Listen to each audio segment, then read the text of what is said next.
नमस्कार दोस्तों, welcome back to civil circus. ये हमारा इकोनॉमी 455 जो कि 2024 के लिए बनाया गया है, उसका सेकंड लेक्चर है। इसमें हम डिस्कस करेंगे क्वेश्चन नंबर 15 से 34। लेक्चर 1 में हम डिस्कस कर चुके हैं question number 1 to 14। Let us start. सबसे पहले हम देखेंगे, एक चार्ट दिया हुआ है इसमें। The following chart represent the gross fixed investment as a percentage of GDP. तो इसमें बताया गया है कितना इन्वेस्टमेंट है जो जीडीपी का, ठीक है। Gross fixed investment as a percentage of GDP लगभग वो कितना है, 30% के करीब है।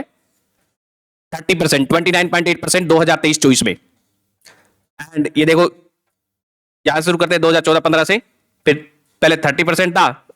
ऊपर में टेबल में देख ले तो 30% से ज्यादा ही केवल 2014-15 में था, ठीक है।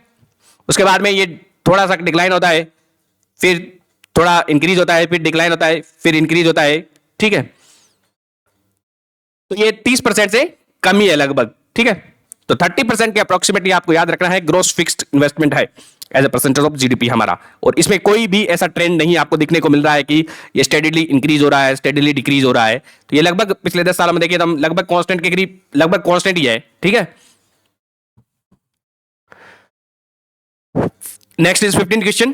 Consider the following statement regarding incremental capital output ratio. ICOR के बारे में बताना है, incremental capital output ratio. Statement 1 is it shows how efficiently the new capital is being used to produce the output. Statement 2 is it is the extra unit of the capital required to produce one additional unit of the output. Statement 3 is it is extra unit of the output. It is extra unit of the output produced from one additional unit of the capital. And statement 4 is it is ratio of the change in capital to change in the output. आप लोग please इसको attempt कीजिए।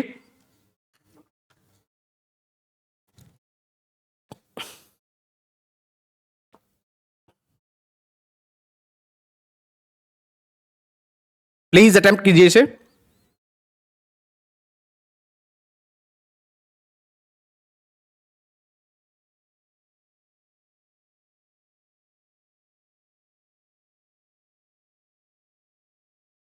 Video को pause कीजिए और attempt कीजिए। बिना attempt किए हुए कुछ समझ नहीं आएगा कहां पे गलतियां हो रही है।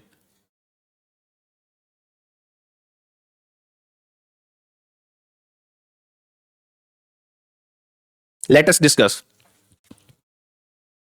तो capital output ratio, incremental capital output ratio, ये क्या होता है? ICOR, incremental capital output ratio, is equal to change in capital divided by change in output. तो ये ICOR होता है, इंक्रीमेंटल कैपिटल आउटपुट रेशियो, ठीक है।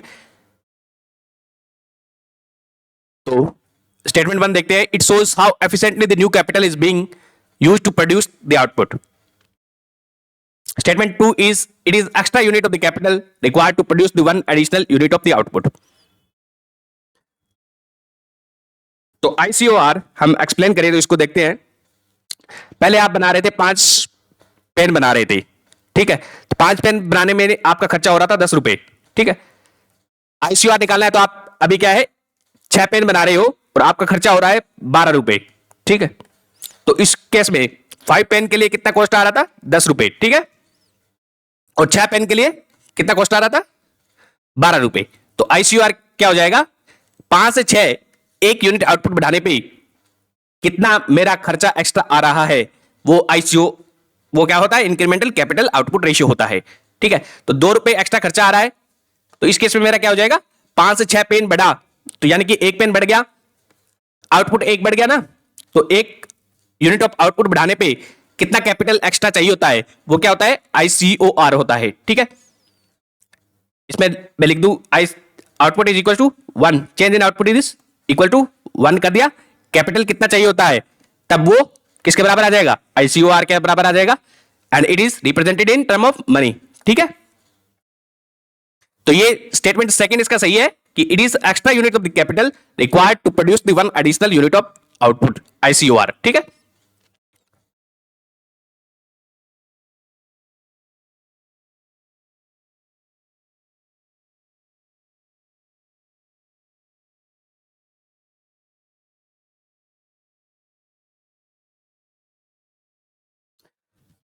It shows how efficiently the new capital is being used to produce the output. ये भी सही बात बता रहा है कि कितना एफिशिएंटली नई कैपिटल आ रही है वो आउटपुट को प्रोड्यूस करने में उसका यूज किया जाएगा।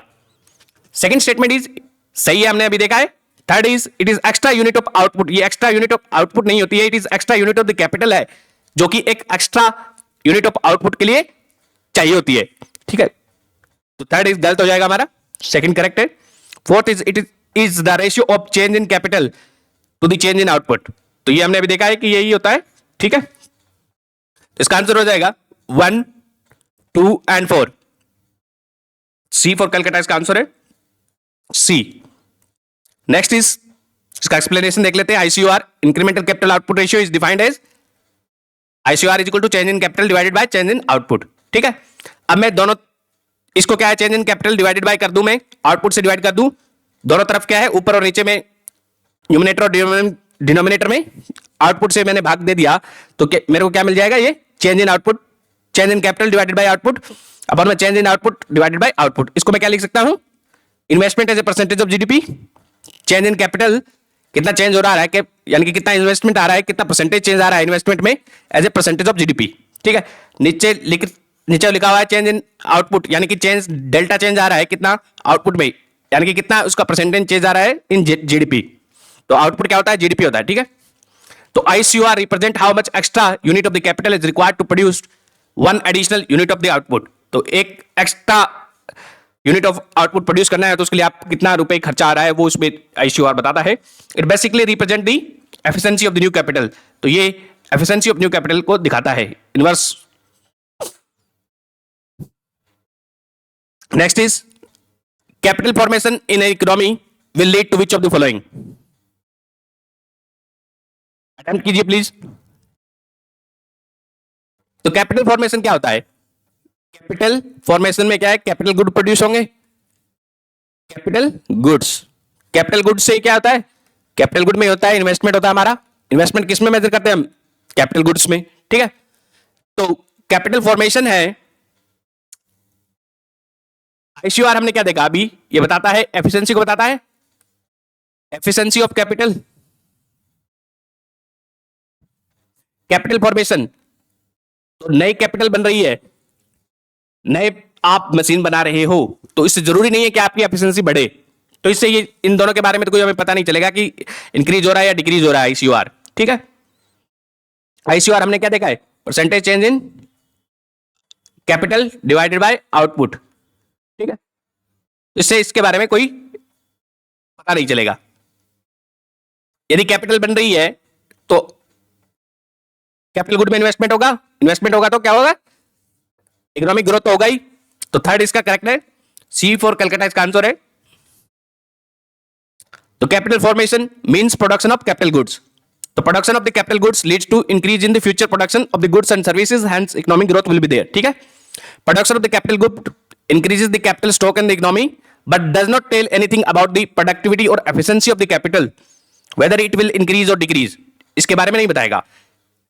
Efficiency is measured as how much output is produced from how much of the input. तो efficiency क्या मेजर करते हैं हम, कितना आउटपुट है। efficiency क्या होता है, output divided by input. So we cannot say that ICOR, which is a measure of efficiency, will increase or decrease with the capital formation के साथ वो increase होगा या decrease होगा हमें नहीं पता है। For example, if you are studying 80 page in 8 hour, यदि आप 80 पेज पढ़ रहे थे 8 घंटों में, so your productivity is कितना है, 10 है। 80 divided by 8 is equals to 10। आपकी प्रोडक्टिविटी आई है घंटे की, ठीक है, per hour. Now if you study 1 more hour, यदि आप 1 घंटे और पढ़ते हो, then you may study few pages. आप 5 पेज पढ़ सकते हो, 6 पेज पढ़ सकते हो, 11 पेज पढ़ सकते हो। इससे हमें ये थोड़ी पता चलेगा कि आप कितने पेज पढ़ोगे, ठीक है। But whether your marginal productivity will be 10 pages और लेस, वी कैन नॉट से, ठीक है। जो नेक्स्ट आवर के लिए आप पढ़ोगे तो उसके आप अंदर आपकी जो प्रोडक्टिविटी है वो कितनी होगी हम नहीं बता सकते ना। नेक्स्ट इसमें एक और ग्राफ दिया हुआ है। The following chart represent the real GDP growth rate in India in the last few year. तो जीडीपी का कब है ये, लास्ट फ्यू ईयर में। 2014-15 में 7% थी, 7.4%। फिर इसका आप देख सकते हो 2015-16 में 8% है, 16-17 में 8.3 है, फिर यहाँ पे 6.3 है। फिर ये देखो 2020-21 में कोविड के बाद, लॉकडाउन के बाद में शार्पली डिक्रीज हुई है। फिर उसके बाद में बेस ईयर यहां पे क्या है, डिक्रीज हुई थी। हम टेक्निकल रिसेशन में गए थे 2020-21 में। उसके बाद में क्या है, बेस कम था, बेस इफेक्ट कम होने के कारण क्या है 2021-22 में हमारी जीडीपी इंक्रीज हुई ज्यादा 9.1। फिर उसके बाद में 7.2, 7.3 2023-24 में कितनी है, 7.3% है। इसमें क्रम में दिखाया गया है, ये शार्पली यहां पे डिक्रीज हुई है। तो देयर इज नो रिलेशनशिप, वो हम कह सकते हैं कि शार्पली पिछले 10 सालों में इंक्रीज हुई है या डिक्रीज हुई है, तो ऐसा कोई इसमें ट्रेंड देखने को नहीं मिलता है। ठीक है, next question is 17th question, consider the following statement. Pause करके आप अटेम्प्ट कीजिए इसको। Capital output ratio depend upon governance, quality of labour, technology. Capital divided by output, कितना आप पैसा लगा रहे हो, कितना मशीन है, डिवाइडेड बाय आउटपुट, किस पे डिपेंड करता है, गवर्नेंस पे भी डिपेंड करेगा, क्वालिटी ऑफ लेबर पे भी डिपेंड करेगा, और टेक्नोलॉजी कैसी है आपकी, उस हिसाब से आपका आउटपुट ज्यादा और कम हो सकता है। तो बिल्कुल सही बात है पहली तो। Second is economic output increases with the decrease in capital output ratio. तो इकोनॉमिक आउटपुट डिक्रीज होगा क्या, with decrease in the capital output ratio. Capital divided by output है, तो ये आप डिक्रीज कर रहे हो, कैपिटल डिवाइडेड बाय आउटपुट क्या है, डिक्रीज हो रहा है, तो यानी कि आउटपुट फिर इंक्रीज होगा ना। ये कब डिक्रीज होगा, जो रेशियो है कैपिटल डिवाइडेड बाय आउटपुट का रेशियो कब डिक्रीज होगा, जब आउटपुट ज्यादा हो एज कंपेयर टू कैपिटल, तो आउटपुट क्या होगा, इंक्रीज होगा ना। तो economic output increases with the decrease in the, ठीक है, तो इसका दोनों आंसर सही होगा, C. Capital output ratio represent the inverse of productivity of the capital. Capital output ratio ये हमने देख लिया, आप पढ़ सकते हो इसको। Next is for sustained high growth which of the following statement will be true. Sustained high growth है, उसके लिए कौन सा विल बी ट्रू होगा आपको बताना है। स्टेटमेंट 1 क्या है, statement A is raising the investment, sustained high growth है, उसके लिए आपको क्या है, raising the investment by keeping the incremental capital ratio minimum.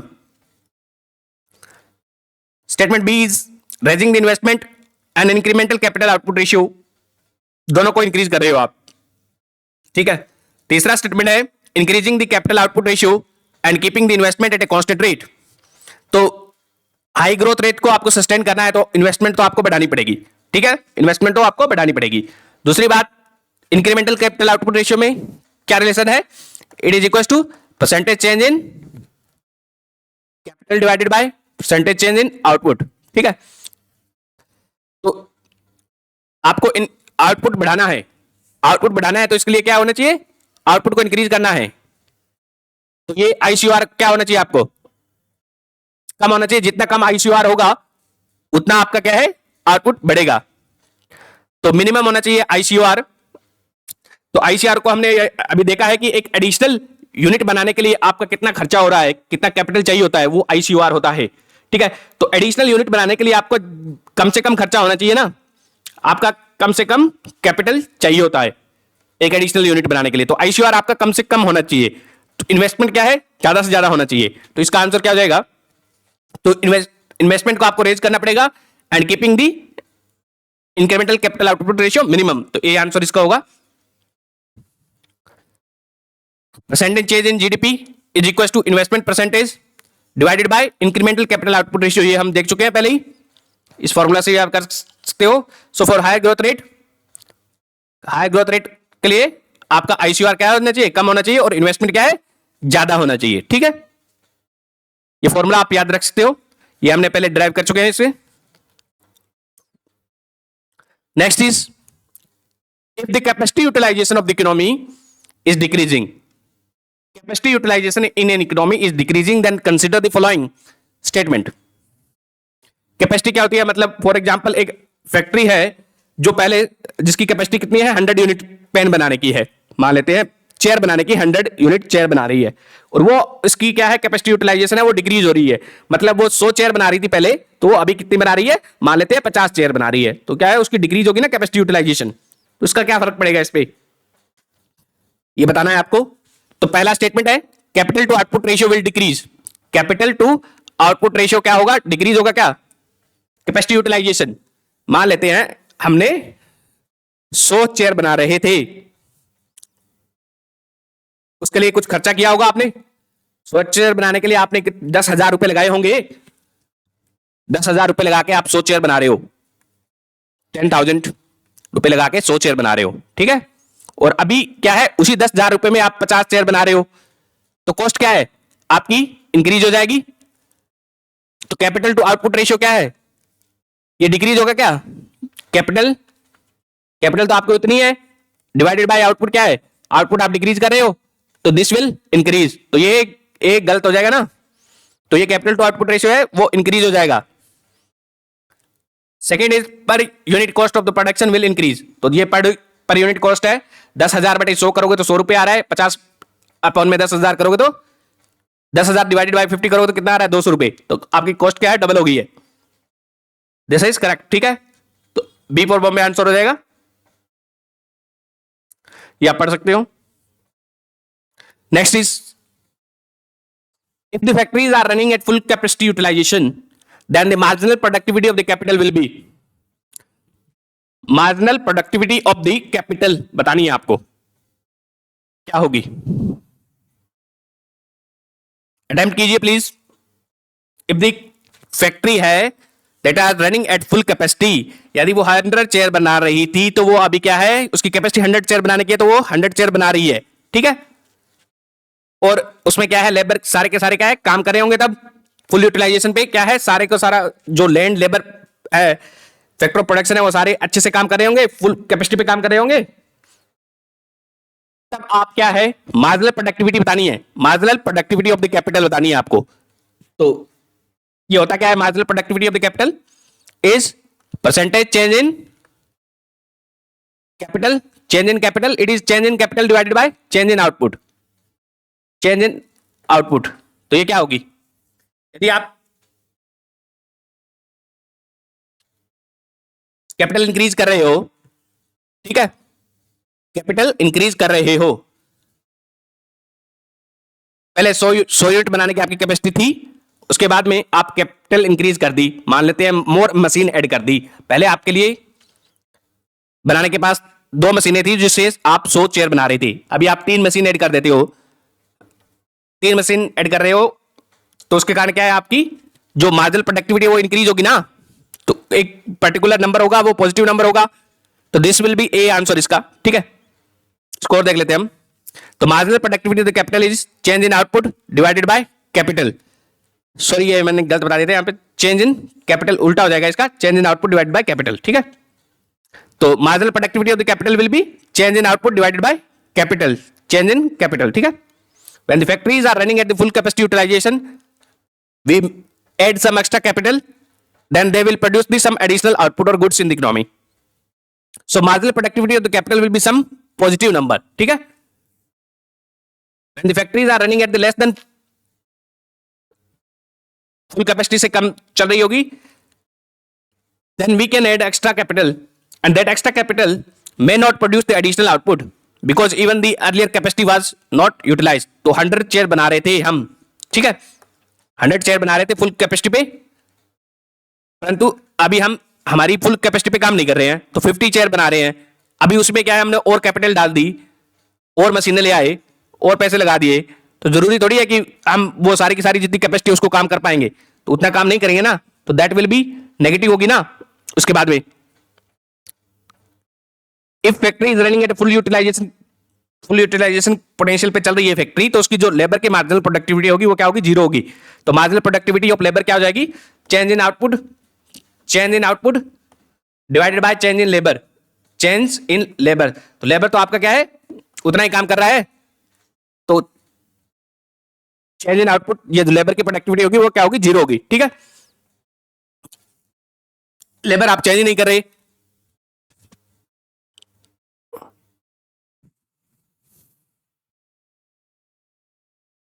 नहीं सोच, अच्छा ठीक है, इसको हम देखते हैं।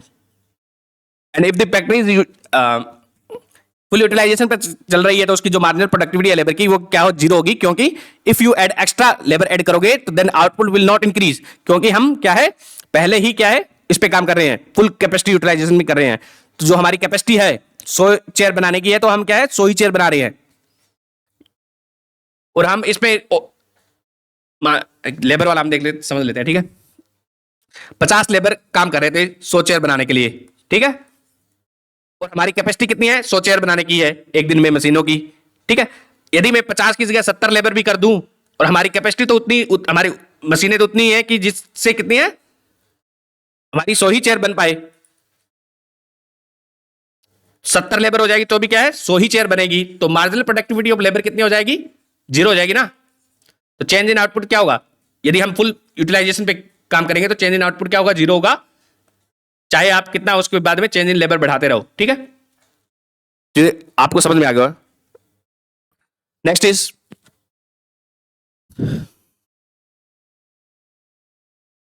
if a country's growth rate is good but there is no corresponding growth in the employment, then which of the following could be the reason? If the country's growth rate is good but there is no corresponding growth in growth हो रही है परंतु employment नहीं हो रहा है, then which of the following could be the reason? इसमें से कौन सा रीजन हो सकता है आपको बताना है।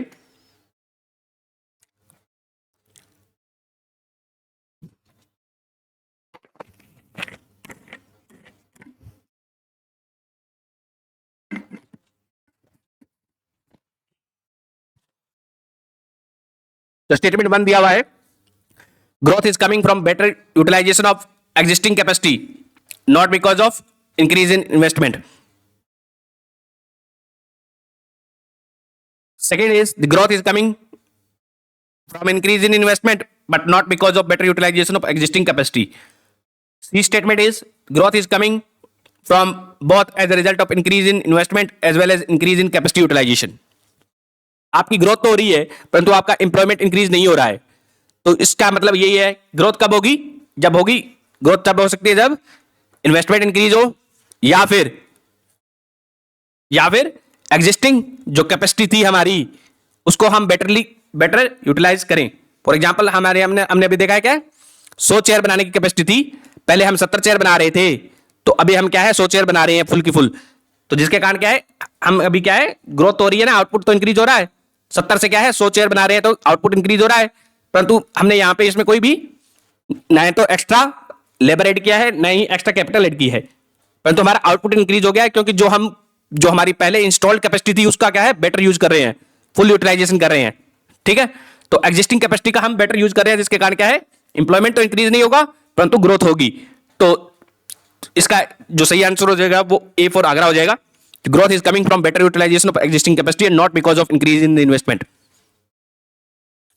तो higher economic growth can come due to the additional investment और increase in the capacity utilisation of existing stock, ठीक है। when the economic growth comes from the new investment then it generally brings more jobs, but when the economic growth comes from better utilization of existing capacity then the job may not be created in the economy. Next is economic growth in a country will necessarily have to occur if economic growth होगी कब होगी इनमें बताना है, इनमें से कौन सी condition में इकोनॉमिक ग्रोथ होगी। there is a technological progress in the country, B there is a population growth in the country, C statement is there is a capital formation in the country, this statement is country's export are increasing। इसका answer बताइए, आप सोचिए answer बताइए, pause कीजिए।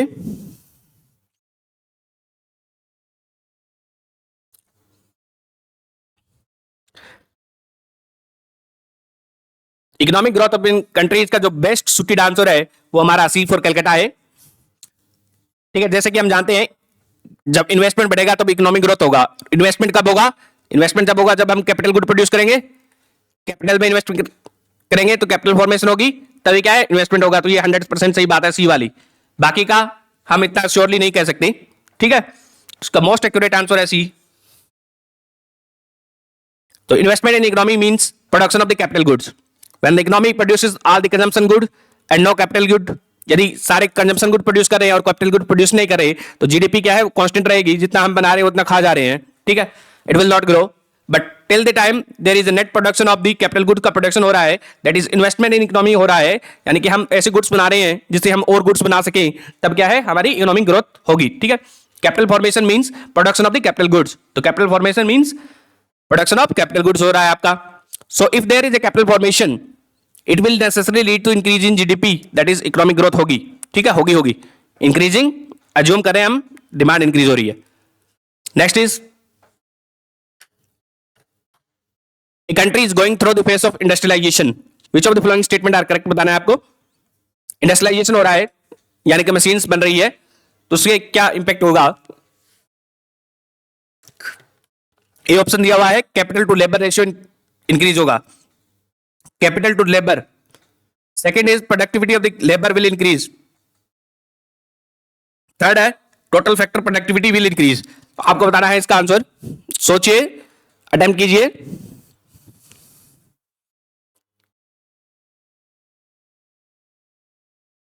तो industrialisation हो रहा है तो आप ज्यादा उसमें कैपिटल ला रहे हो, मशीन ऐड कर रहे हो, तो ठीक है, मशीन ऐड कर दी जिसके कारण क्या है आपका आउटपुट बहुत तेजी से बढ़ा, आउटपुट क्या है इंक्रीज होगा, ठीक है, इंडस्ट्रियलाइजेशन का आउटपुट इंक्रीज होगा।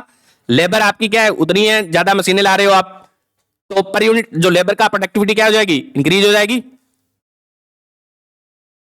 तो कैपिटल टू लेबर रेशियो, तो कैपिटल बढ़ा रहे हो आप, कैपिटल लेबर उतनी ही रख रहे हो इंडस्ट्रियलाइजेशन में, तो कैपिटल इंक्रीज कर रहे हो, मशीनें ऐड कर रहे हो, लेबर उतनी है, तो ये जो रेशियो है वो इंक्रीज होगा ना इंडस्ट्रियलाइजेशन में। Second is productivity of the labour will increase, ठीक है, पहले सेम लेबर से आप क्या प्रोड्यूस कर रहे थे, 100 यूनिट ऑफ आउटपुट प्रोड्यूस कर रहे थे, अभी मशीनों के कारण, मशीन आ जाने के कारण आप 200 यूनिट ऑफ आउटपुट उसी लेबर के साथ प्रोड्यूस कर रहे हो, तो लेबर की प्रोडक्टिविटी क्या है, आउटपुट अपॉन में output divided by number of labour is the productivity, तो productivity of labour will increase.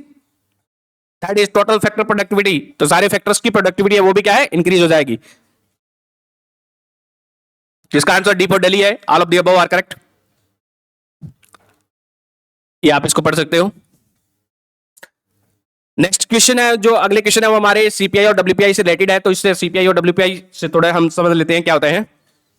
तो डब्ल्यूपीआई जैसे कि आप जानते हो होलसेल प्राइस इंडेक्स होता है, और सीपीआई क्या होता है, CPI is consumer price index होता है, ठीक है। तो डब्ल्यूपीआई है वो होलसेल लेवल पे इन्फ्लेशन को मेजर करता है, और सीपीआई है वो कंज्यूमर लेवल पे इन्फ्लेशन को मेजर करता है, रिटेल लेवल पे, ठीक है। डब्ल्यूपीआई को रिलीज किया जाता है office of economic adviser, ministry of commerce इसको रिलीज करती है, मिनिस्ट्री ऑफ कॉमर्स के अंडर एक ऑफिस आता है ऑफिस ऑफ इकोनॉमिक एडवाइजर, जो कि डब्ल्यूपीआई को रिलीज करता है। सीपीआई को कौन रिलीज करता है, नेशनल स्टैटिस्टिकल ऑफिस है, मॉस्पी के अंदर इसको रिलीज किया जाता है, ministry of statistics and programme implementation, MoSPI के अंडर नेशनल एनएसओ है वो रिलीज करता है सीपीआई को, ठीक है। डब्ल्यूपीआई का बेस ईयर कितना है, 2011-12 है, सीपीआई का कितना है 2012, याद रखना है, सीपीआई का 2012 है, डब्ल्यूपीआई का 2011-12 है, ठीक है।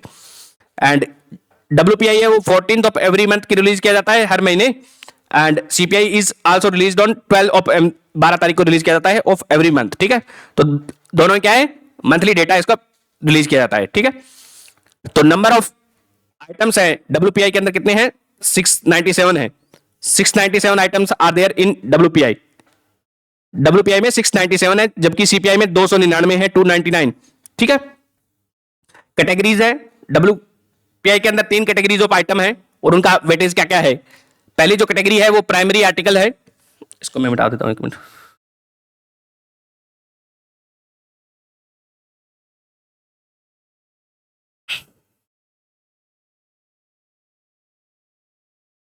तो डब्ल्यूपीआई के अंदर 3 कैटेगरी है, प्राइमरी आर्टिकल, दूसरा manufacture product, third is fuel and power. तो प्राइमरी आर्टिकल है उनका वेटेज कितना है 22%, 22.6%, मैन्युफैक्चर प्रोडक्ट का 64% वेटेज है, और फ्यूल एंड पावर का 13% है। तो इसमें सबसे ज्यादा डब्ल्यूपीआई का वेटेज किसका है, डब्ल्यूपीआई में मैन्युफैक्चर्ड प्रोडक्ट का सबसे ज्यादा वेटेज है। जबकि सीपीआई है, सीपीआई के अंदर 6 कैटेगरीज है, कौन कौन सी है, फूड एंड बेवरेज, पहली है फूड एंड बेवरेज, इसमें 45% वेटेज है। सेकंड इज पान, टोबैको एंड इंटॉक्सिकेंट, इसका लगभग 2.38% वेटेज है। Third is clothing and footwear, fourth is housing, housing का 10% है। फ्यूल एंड लाइट का 6.8% है, इसमें इंक्लूड करता है, डब्ल्यूपीआई के अंदर नहीं है, सीपीआई के अंदर है। सीपीआई के अंदर फ्यूल एंड लाइट का 6.8% है, जबकि डब्ल्यूपीआई के अंदर फ्यूल का वेटेज ज्यादा है, डब्ल्यूपीआई के अंदर 13% है और सीपीआई के अंदर 6% है, डबल है अप्रोक्सीमेटली डब्ल्यूपीआई में। तो सीपीआई में इलेक्ट्रिसिटी, एलपीजी, केरोसिन का इंक्लूड किया जाता है, परंतु does not include petrol and diesel, इसमें इंक्लूड नहीं किया गया है। सीपीआई के अंदर पेट्रोल और डीजल इसमें इंक्लूड नहीं किया गया है, इट इंक्लूड फ्यूल और लाइट में कौन क्या क्या इंक्लूड किया गया है, फ्यूल एंड लाइट में इलेक्ट्रिसिटी, एलपीजी, केरोसिन इंक्लूड किया गया है, परंतु पेट्रोल और डीजल इसमें इंक्लूड नहीं किया गया है। ठीक है, याद रखना है। Miscellaneous item is there sixth. Miscellaneous में क्या है? एजुकेशन है, हेल्थ केयर है, ट्रांसपोर्ट एंड कम्युनिकेशन है, इसका वेटेज है 28%। ठीक है, तो ढंग से इसको देख लीजिए आप। स्क्रीनशॉट लेना है तो स्क्रीनशॉट ले लीजिए इसका।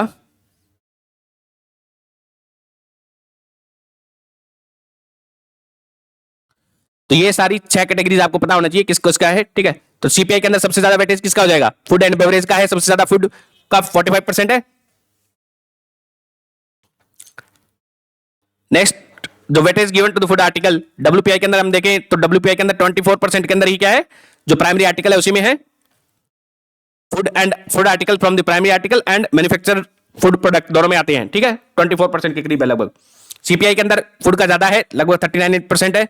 आउट ऑफ द 12 सब group content in the food and beverages category, best upon the 10 सब ग्रुप पे इसमें इंक्लूड किया गया है। ठीक है, impact on increase on the food items, तो फूड आइटम का जो इंक्रीज हुआ है उसमें डब्ल्यूपीआई पे क्या इंपैक्ट पड़ेगा? लेस इंपैक्ट पड़ेगा, क्योंकि इसमें वेटेज कम है फूड का। ठीक है, सीपीआई के अंदर फूड का आइटम का ज्यादा वेटेज है, तो यहां पर ज्यादा इंपैक्ट पड़ेगा इन्फ्लेशन का सीपीआई पे।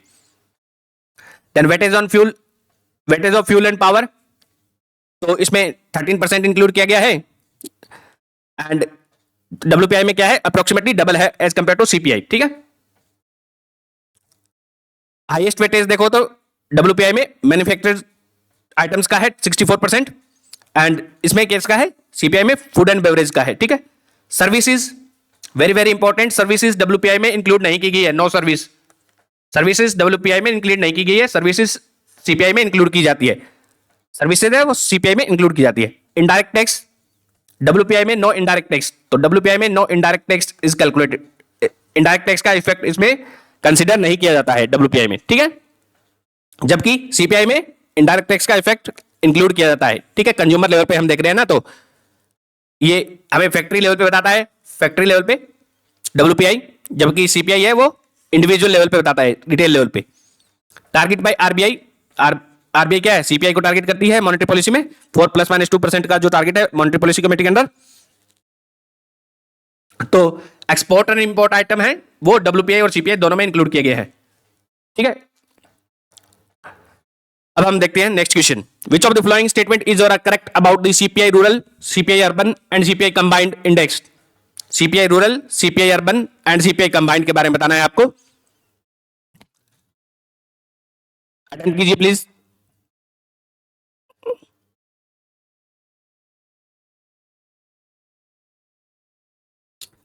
Statement 1, inflation data is published by NSO, अभी हमने देखा है, दिस इज करेक्ट है। बेस ईयर 2012 है, दिस इज आल्सो करेक्ट है। Third is it is release for India and for the states on monthly basis, monthly basis पे इसको release किया जाता है, अभी हमने देखा है। तो all of them are correct here, D for Delhi. Next is consider the following statement regarding the CPI combined, तो सीपीआई कंबाइंड के रिगार्डिंग आपको फॉलोइंग स्टेटमेंट कंसिडर करने हैं। स्टेटमेंट फर्स्ट, इट कैप्चर और reflects the impact of monthly change in the price of various commodity, तो ये बताता है मंथली चेंज इन प्राइस, बिल्कुल सही बात है ये। Second, it does not capture or reflect the impact of monthly change in consumption pattern of various commodity, तो ये प्राइस का बताता है परंतु इसको कंजप्शन पैटर्न का नहीं बताता है, ये भी सही बात है। Third is it capture or reflect the impact of yearly change in consumption pattern, तो ये कंजप्शन पैटर्न के बारे में नहीं बताता है सीबीआई, लोगों का कैसा है प्राइस के बारे में बताता है। Fourth statement is it capture the impact of consumption pattern of the people, consumption pattern of the people through the expenditure on various item, this is correct है। Impact of consumption pattern of the people, ये लोगों का consumption के बारे में बताता है, न कि कमोडिटी की कंजप्शन के बारे में बताता है। तो it tells us about the consumption pattern of people not the commodity, this is correct है। तो 1, 2, 4 इसका करेक्ट हो जाएगा, बी फॉर बॉम्बे इसका आंसर है।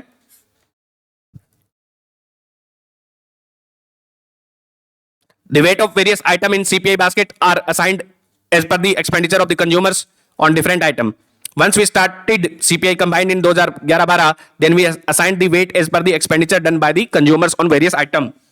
Inflation, that is CPI combined, depend upon the price and weight of the various item in the CPI basket.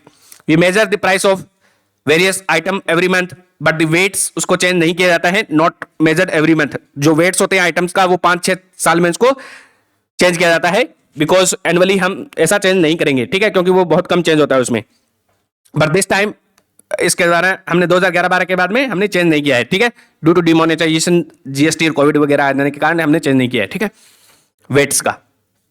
So CPI combined is being published, then it is captured the price data of the various commodity monthly, monthly data capture करता है, but weights है are old only when the fixed price, weights है वो हमने 2011-12 के ही level पे रखे हुए हैं अभी।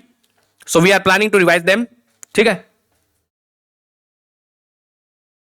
और इसमें कुछ है नहीं, ठीक है।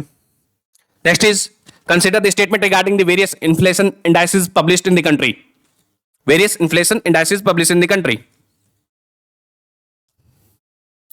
Statement 1, WPI wholesale price index does not represent the inflation in the services, ये हम अभी देख चुके हैं, दिस इज करेक्ट है, ये सर्विसेज इंक्लूड नहीं करते हैं। Second is CPI represent the inflation in goods and services, दोनों में रिप्रेजेंट करता है सीपीआई, ये हमें देख चुके हैं, सही बात है। Third is CPI and WPI represent the inflation of imported goods also, तो दोनों इसमें इंक्लूड किया जाता है, इंपोर्टेड गुड्स भी, this is also correct. Fourth is CPI does not represent the inflation in capital and intermediate goods, तो CPI है उसमें जो इन्फ्लेशन है वो कैपिटल और इंटरमीडिएट गुड का इसमें इंक्लूड नहीं किया जाता है, दिस इज आल्सो करेक्ट है, ठीक है। कैपिटल और इंटरमीडिएट गुड है वो फैक्ट्री में यूज किए जाते हैं, और सीपीआई और रिटेल इन्फ्लेशन को मेजर करता है, ठीक है। तो इसका आंसर हो जाएगा D for Delhi, all of them are correct here, D for Delhi. तो services are not traded or transacted on the wholesale market, so WPI does not include the inflation due to the services, but CPI include करता है goods and services both. When the goods are imported in India, first they move to the wholesale मंडी में जाते हैं, then they come in the retail market में आते हैं, so wholesale prices and retail prices both are impacted because of the imported goods. The goods purchased by the consumer in the retail market do not represent all the goods produced in the country. Retail market में जो goods produce होते हैं वो सारे के सारे goods को represent नहीं करते हैं। फॉर एग्जांपल कोई ऐसी मशीनें हैं तो वो हम क्यों खरीदेंगे, ठीक है, जिसे हम फैक्ट्री में यूज करते हैं वो मशीनें, ठीक है, लाइक इनपुट है, इंटरमीडिएटरी है, capital goods are purchased by the companies, so CPI does not include this item but WPI take into account such items, ठीक है। Next question is wholesale price index WPI includes price change of which of the following sectors, किस किस का include करते हैं। WPI में हमने क्या देखा है, एग्रीकल्चर इंक्लूड करते हैं, माइनिंग, मैन्युफैक्चरिंग, इलेक्ट्रिसिटी।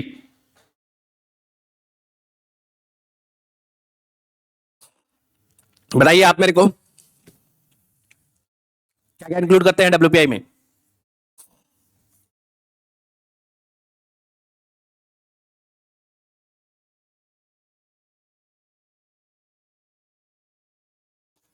सारे के सारे इसमें इंक्लूड किए जाते हैं WPI में। 3 वेटेज होते हैं, manufacturing, mining and fuel. Fuel के अंदर मैन्युफैक्चरिंग में एंड प्राइमरी, प्राइमरी में क्या है, एग्रीकल्चर इंक्लूड की जाती है, प्राइमरी आइटम में उसमें एग्रीकल्चर आती है, और फ्यूल वाले में क्या है, इलेक्ट्रिसिटी आती है। तो WPI is released by office of economic adviser, department for promotion of industry and internal trade, जो कि मिनिस्ट्री ऑफ कॉमर्स के अंदर आता है। The base year is 2011-12 WPI के लिए, and it includes 697 item include करता है।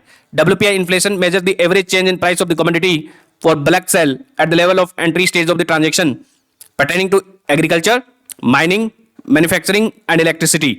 WPI does not cover service cover नहीं करता है।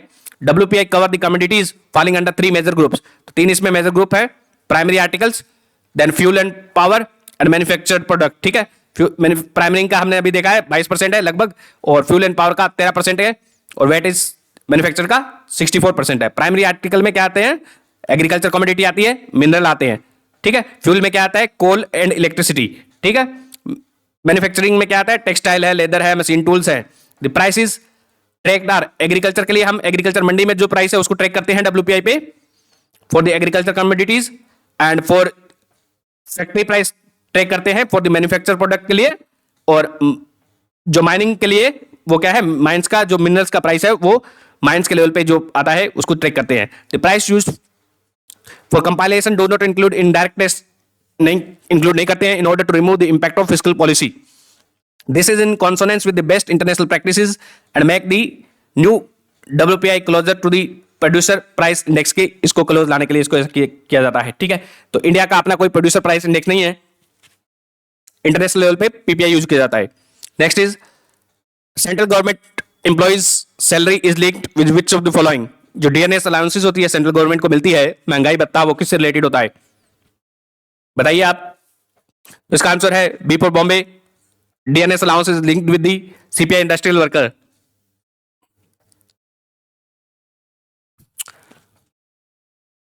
Next question is consider the following statement regarding the current WPI series with the base year 2011-12। Statement first क्या बोलता है, the weight of the commodity in WPI basket are fixed till the revision or change in the base year.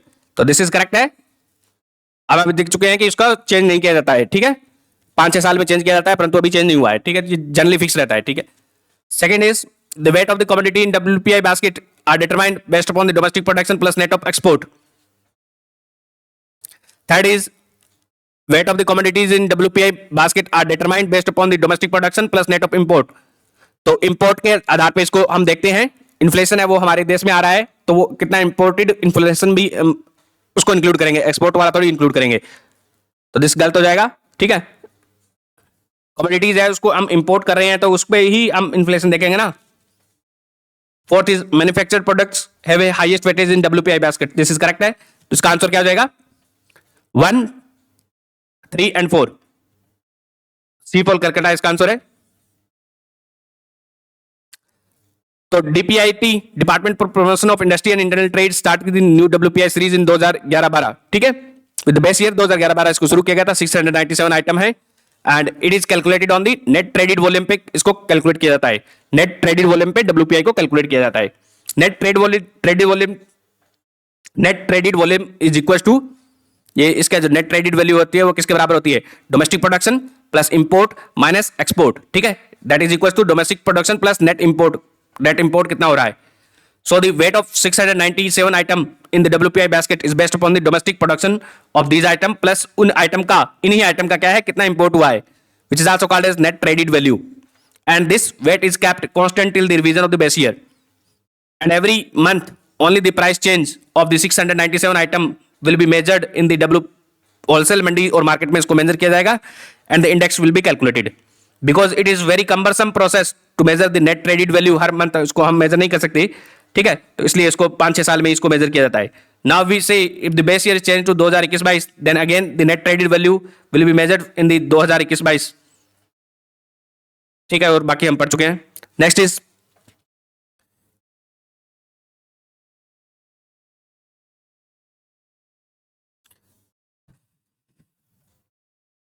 Next question 30, if the economic growth in 2022-23 is 8% है and the nominal growth in GDP over the same period is 12%, then the GDP deflator in the same period will be, क्या होगा GDP deflator.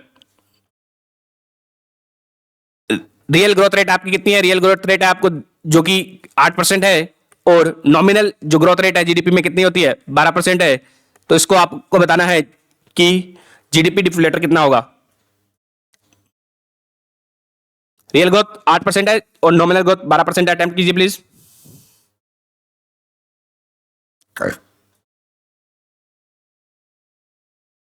चलो हम इसको समझते हैं। तो real growth percent कितना है, 8% है और नॉमिनल GDP कितनी है, 12% से ग्रो हो रही है। ठीक है,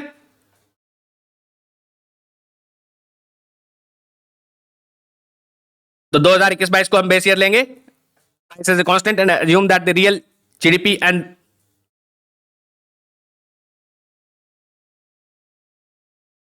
चलो इसको बाद में करेंगे। ठीक है,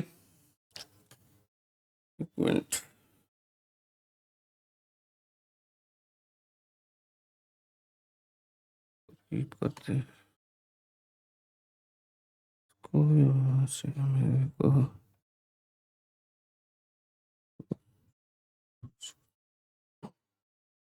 सॉरी फॉर द डिस्टर्बेंस, हम लोग क्वेश्चन नंबर 30 डिस्कस कर रहे थे।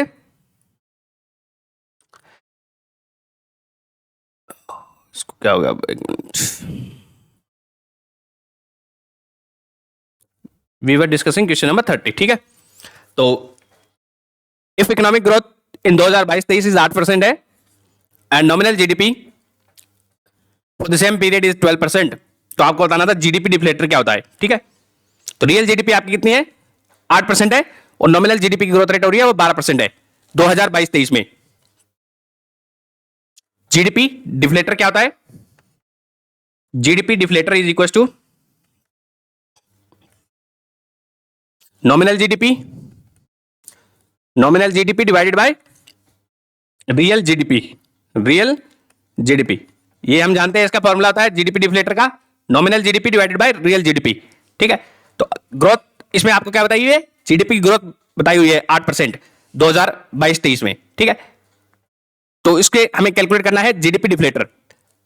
तो उसके लिए हमें क्या चाहिए, इनकी वैल्यू चाहिए ना, नॉमिनल और रियल की, ठीक है। इसको हम कैसे करेंगे फिर, 8% हमें ग्रोथ रेट दी हुई है 8% पिछले साल से, यानी कि 2021-22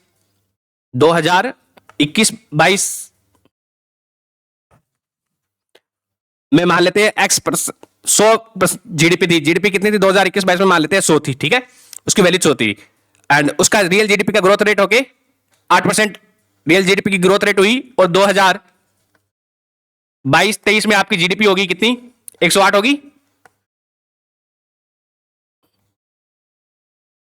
108, ठीक है।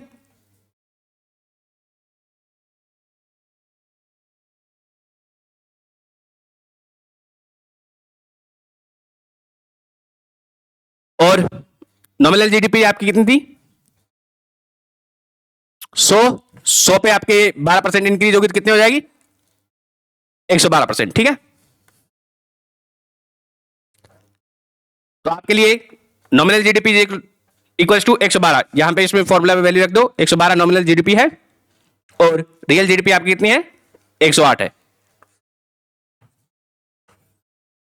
तो इसको डिवाइड करोगे तो ये लेस देन 4% आएगा, लगभग 3% के करीब आएगा, 3.7%। तो इसका आंसर है बी फॉर बॉम्बे। तो ये फॉर्मूला याद रखना है कि GDP deflector is equal to nominal GDP divided by real GDP. तो real GDP growth rate is 8%, nominal GDP growth rate is 12%, ठीक है। तो take 2021-22 as a base year, assuming the price constant, ठीक है। तो nominal GDP for this is X मान रखी हमने 100 मानी थी, ठीक है। So the real GDP and nominal GDP of this will be same as assuming the x, ठीक है।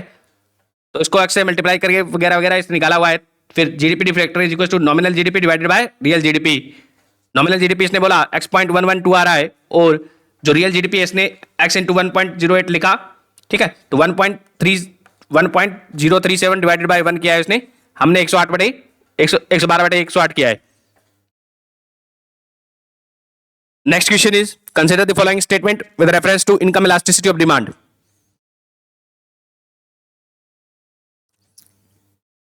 इनकम इलास्टिसिटी ऑफ डिमांड बताना है आपको, अटेम्प्ट कीजिए प्लीज। तो पहला स्टेटमेंट है, it measure the responsiveness of demand for a particular good to change in the consumer income. तो elasticity, income elasticity of demand हमें बताता है कि इनकम बढ़ने पे किसी कमोडिटी की कितनी डिमांड बढ़ती है, ठीक है। तो इनकम इलास्टिसिटी ऑफ डिमांड हमें किस बारे में बताता है कि आपकी यदि इनकम इंक्रीज हो रही है तो आपकी पर्टिकुलर कमोडिटी की डिमांड कितनी है, वो इंक्रीज हो रही है या नहीं, वो इसको बताता है इनकम इलास्टिसिटी ऑफ डिमांड। तो स्टेटमेंट फर्स्ट इज करेक्ट है, it measure the responsiveness of demand for a particular good to change in a consumer income. Consumer के इनकम के हिसाब से कितना उसकी डिमांड चेंज हो रही है। Second is using this concept it is possible to tell if a particular good represent a necessity good और लग्जरी गुड। तो दिस इज आल्सो करेक्ट है। तो इससे हम बता सकते हैं यदि आपकी इनकम बढ़ी और आप उतना ही चीजें कंज्यूम कर रहे हो तो वो उसका मतलब होगा कि वो नेसेसिटी गुड है, और आपकी इनकम बढ़ जाती है और आप कुछ आइटम्स है वो ज्यादा इंक्रीज कर रहे हो तो इसका मतलब है कि आप लग्जरी गुड है वो इंक्रीज कर रहे हैं, ठीक है। नेसेसिटी गुड है, फॉर एग्जांपल आप टूथब्रश यूज कर रहे थे तो एक ही टूथब्रश यूज करोगे, आपकी चाहे कितनी भी इनकम बढ़ जाए, ठीक है। इसका आंसर हो जाएगा C for Calcutta, B both are correct है। तो income elasticity is income elasticity of the demand is calculated as the ratio of percentage change in the quantity demanded divided by percentage change in the income। कितना percentage आप, तो income elasticity of demand को हम ऐसे भी लिख सकते हैं, percentage change in quantity demanded divided by percentage change in income, ठीक है। It measures the responsiveness of quantity demanded for a good और service to a change in income. If the income elasticity of demand of a commodity is less than 1, it means that with change in income, change आपकी यदि किसी की income elasticity of demand एक से कम है तो उसका मतलब है कि चेंज इन इनकम के साथ में डिमांड बढ़ नहीं रही है, that mean that it is A necessity good. तो नेसेसिटी गुड के लिए इनकम इलास्टिसिटी ऑफ डिमांड कितनी होगी? ऑलवेज लेस देन 1 होगी, ठीक है। और if the elasticity of demand is more than 1 then it is a luxury good और ए सुपीरियर गुड। तो नेसेसिटी गुड के लिए it is always less than 1। Next is which of the following is a common measure of degree of openness of economy, बताना है आपको। तो which of the following is a common measure of degree of openness of economy. तो openness कब मानते हैं हम economy में? पहला है export and import share in world GDP, second is balance of payment as a percentage of GDP, third is trade balance as a percentage of GDP, and fourth is export and import of the goods and services as a percentage of GDP. तो openness of economy तब मानते हैं open economy कौन सी होगी जिसमें हम आसानी से सामान ला सकें और सामान भेज सकें, यानी कि इंपोर्ट कर सकें एज एक्सपोर्ट कर सकें। तो वो उसको रिप्रेजेंट करते हैं परसेंटेज ऑफ जीडीपी की टर्म में। तो इसका आंसर है D for Delhi, best. Export and import of a good and services as a percentage of GDP, ये रिप्रेजेंट करती है ओपननेस ऑफ इकोनॉमी को। तो openness is measured as export plus import of good and service of a country as a percentage of GDP. Trade balance क्या होता है? Export minus import, ठीक है। Next question is consider the following statement regarding India. Statement first is export of good and services as a percentage of GDP has steadily decrease in the last decade. Export of goods and services has steadily decreased in the last decade. Next statement is import of goods and services as a percentage of GDP has steadily increased in the last decade. Third statement is trade as a percentage of GDP has steadily decreased in the last decade. And fourth is services trade balance has consistently been positive in the last 10 years. तो इस question को attempt करने के लिए आपको trade पता होना चाहिए, कैसा ट्रेंड है पिछले 10 सालों का। तो उसको हम देखते हैं, फिर हम इसको अटेम्प्ट करेंगे, ठीक है। तो इंडिया का जो ट्रेड प्रोफाइल है वो कैसा है? फाइनेंशियल ईयर 2015 में हमारा ट्रेड था $435 बिलियन का। अभी कितना हो गया है? $760 बिलियन का हो गया है हमारा ट्रेड। फाइनेंशियल ईयर 2023 में कितने का है? $760 बिलियन का है इंडिया एक्सपोर्ट है हमारे $760 बिलियन के, ठीक है, एक्सपोर्ट। और इंडिया ट्रेड बैलेंस है वो कैसा है? ट्रेड बैलेंस ओवरऑल डेफिसिट है हमारा $22 बिलियन का लगभग ओवरऑल डेफिसिट है। और हमारा जो एक्सपोर्ट कितना है? $760 बिलियन का एक्सपोर्ट है, 750 के करीब हम याद रख सकते हैं। और $122 बिलियन है वो हमारा ट्रेड डेफिसिट है, ठीक है, 2022-23 में। India export of goods and services as percentage of GDP last 10 year का देखें हम, तो यहां पे ये दिया हुआ है 2012, ये 2012 से लेके ये डेटा है कहां तक का है? 2022 तक का है, ठीक है। तो इसमें ये बताया हुआ है India export of goods and services as percentage of GDP. तो इसमें क्या है? पहले इंक्रीज हुआ, फिर डिक्रीज हुआ, फिर इंक्रीज हुआ, फिर डिक्रीज हुआ, फिर इंक्रीज हुआ। तो हमें कोई ऐसा कंसिस्टेंटली इंक्रीज और डिक्रीज का ऐसा कोई इसमें पैटर्न नहीं है, ठीक है। तो India export of goods and services में ऐसा कोई पैटर्न नहीं है, ठीक है। नेक्स्ट हम देखते हैं India import of goods and services, import of goods and services as a percentage of GDP. इसमें भी हम देखते हैं कि इंपोर्ट क्या है? पहले डिक्रीज हुए थे 2012 से लेके 2016 तक डिक्रीज हुए हैं, फिर उसके बाद इंक्रीज हुआ है, फिर डिक्रीज हुआ, फिर इंक्रीज हुआ, फिर ऐसा कोई इसमें भी पैटर्न नहीं है। इंपोर्ट्स में भी कोई पैटर्न नहीं है, ट्रेड में भी कोई पैटर्न नहीं है। नेक्स्ट है India trade export plus import of goods and services, इसमें हम देखें तो इसमें भी कोई ऐसा पैटर्न आपको दिखाई नहीं देता है India trade export plus import का, ठीक है, इसमें भी कोई आपको ट्रेड नहीं दिखाई दे रहा है। तो अब हम इस क्वेश्चन को अटेम्प्ट करते हैं। Export of goods and services as a percentage of GDP has steadily decrease in the last decade. तो ये गलत हो जाएगा ना, हमें कोई ऐसा कुछ दिखाई नहीं दिया है। Import as a percentage of GDP has steadily increase, ये भी हमें दिखाई नहीं दिया है ऐसा भी कुछ। Third is trade as a percentage of GDP has steadily decrease, ऐसा भी कुछ दिखाई नहीं दिया है। और fourth statement is service trade balance, service जो ट्रेड बैलेंस था has consistently been positive in the last 10 year. तो दिस इज करेक्ट है, जो हमारा सर्विसेज ट्रेड बैलेंस है लास्ट 10 सालों में वो हमेशा पॉजिटिव रहा है। तो सर्विस में ट्रेड है, जितना हम सर्विस इंपोर्ट करते हैं उससे ज्यादा हम सर्विस एक्सपोर्ट करते हैं, तो ये पिछले 10 सालों में हमेशा पॉजिटिव रहा है। तो दिस फोर्थ इज करेक्ट है, तो इसका आंसर हो जाएगा सी फॉर कलकत्ता। तो India service export has consistently been higher than the import of the service in last 10 year, hence the service trade balance has been consistently positive. ठीक है, बाकी trend हमने देख लिए हैं। ठीक है, ये ट्रेंड हम कवर कर चुके हैं। और एक्सपोर्ट आपको याद रखना है कि $750 बिलियन से 760 के करीब है, और ट्रेड बैलेंस है वो लगभग हमारा $122 बिलियन का डेफिसिट में है। Next question is which of the following commodities had the highest share of merchandise export last year. 2023 में सबसे ज्यादा मर्चेंडाइज एक्सपोर्ट हमने किसका किया था? तो इसका आंसर है पेट्रोलियम प्रोडक्ट का हमने 2023-24 में सबसे ज्यादा एक्सपोर्ट किए थे। तो maximum export of petroleum product किया था, और हमने सबसे ज्यादा इंपोर्ट किसका किया था? क्रूड पेट्रोलियम का इंपोर्ट किया था, फिर उसको हमने रिफाइन करके इसको बेचा है। ठीक है, सबसे ज्यादा एक्सपोर्ट भी क्या है? पेट्रोलियम प्रोडक्ट का है। इंपोर्ट क्या किया है? क्रूड पेट्रोलियम का इंपोर्ट किया है। क्रूड को हम इंपोर्ट करते हैं, फिर उसको रिफाइनरी में रिफाइन करके बाहर भेज देते हैं।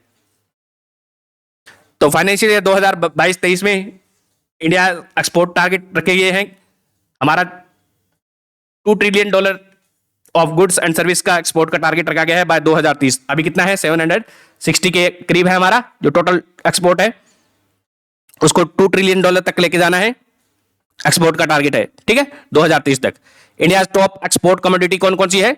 पेट्रोलियम प्रोडक्ट एक्सपोर्ट हम क्या क्या करते हैं? Petroleum product. दूसरे नंबर पे इलेक्ट्रॉनिक गुड्स, तीसरे पे राइस करते हैं। 2022-23 का डेटा है ये, 2022-23 का फाइनेंशियल ईयर 2022-23 में हमने सबसे ज्यादा पेट्रोलियम एक्सपोर्ट किया था। दूसरे नंबर पे इलेक्ट्रॉनिक गुड्स है, तीसरे पे राइस है, चौथे पे केमिकल है, पांचवें पे ड्रग है। ठीक है, हम सबसे ज्यादा इंपोर्ट कहां से करते हैं? चाइना से सबसे ज्यादा इंपोर्ट करते हैं हम। दूसरे नंबर पे यूएई से, तीसरे पे यूएसए से। ठीक है, and India top export destination के बारे में बात करो तो हम सबसे ज्यादा एक्सपोर्ट है वो यूएसए को भेजते हैं, सेकंड नंबर पे यूएई पे, थर्ड पे नीदरलैंड है। ठीक है, एक्सपोर्ट डेस्टिनेशन हमारा सबसे ज्यादा एक्सपोर्ट कहां पे करते हैं? हम यूएसए को करते हैं। इंपोर्ट कहां से करते हैं? चाइना से। ठीक है, फाइनेंशियल ईयर 2022-23 में। तो लेटेस्ट डेटा नहीं है ये। ठीक है, लेटेस्ट डेटा आएगा तो हम देखेंगे। तो धन्यवाद, ये हमारा इसका जो जीडीपी वाला पोर्शन है, फर्स्ट पोर्शन इसका कंप्लीट हो गया है। नेक्स्ट अगले जो टॉपिक है वो बैंकिंग से रिलेटेड है, वो हम शुरू करेंगे अगली वीडियो में। धन्यवाद।